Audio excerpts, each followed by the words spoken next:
sesame oil. Ano pa yun? Kaya ko may tingin. Sabi ko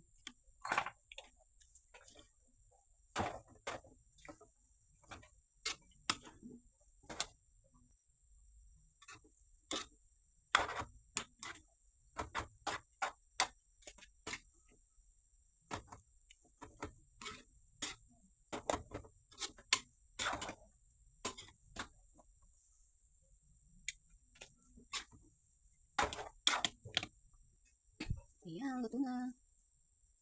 Ayan guys, luto na siya. Ayan natin serve. Lagyan natin ang konting sesame oil para yummy. Ayan, mix lang natin. At luto na ang ating pansit. So yummy. Guys, ready to serve.